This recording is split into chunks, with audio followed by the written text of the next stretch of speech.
ketika KTA itu sudah jadi, nanti akan kami distribusikan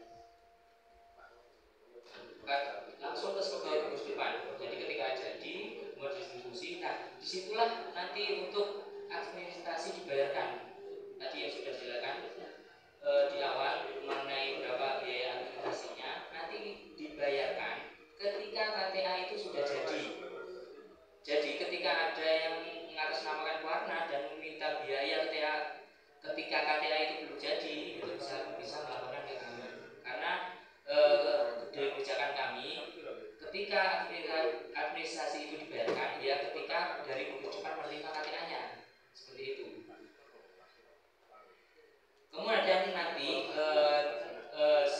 yang selanjutnya adalah di situ ada revisi. Nah, kemungkinan besar nanti pasti ada kesalahan dalam percetakan KTA-nya, entah itu salah namanya atau salah dari segi foto. Nanti akan kami revisi sampai benar-benar jadi tanpa dipungut biaya untuk revisinya. Seperti itu. Nah, untuk yang terakhir tahap penyelesaian di sini nanti ketika semua sudah terdata, nanti akan kami lakukan bimtek, bimbingan teknologi tentang aplikasi, yaitu khususnya ke WhatsApp dan ke Quoran, seperti itu. Yang nanti akan dilanjutkan ke gugus depan, seperti itu, untuk pelatihan bimteknya, bimtek aplikasi dan penerapannya, seperti itu. Nah, untuk yang terakhir, jadi ada pelaporan. Di sini kami juga karena minta surat rekomendasi dari beberapa dinas yang terkait, termasuk WhatsApp, Quoran, dan Dinas Pendidikan dan Kementerian Agama. Nanti juga kami akan melaporkan dari hasil data yang kita input itu kita dapat di lapangan itu berapa, nanti akan kita laporkan ke dinas terkait, seperti itu.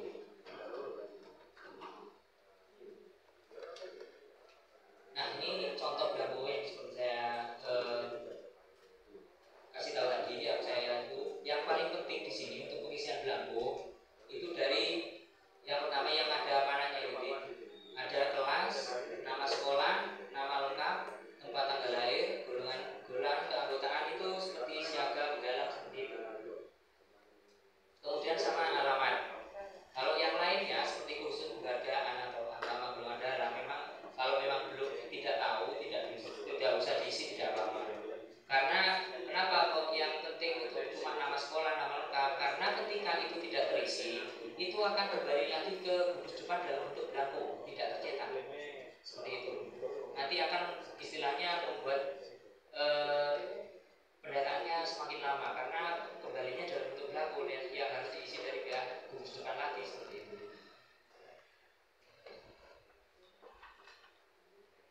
Nah, ini mengenai jadwal tadi, ini adalah konfirmasi masalah jadwal. Mungkin kakak-kakak sekalian bisa scan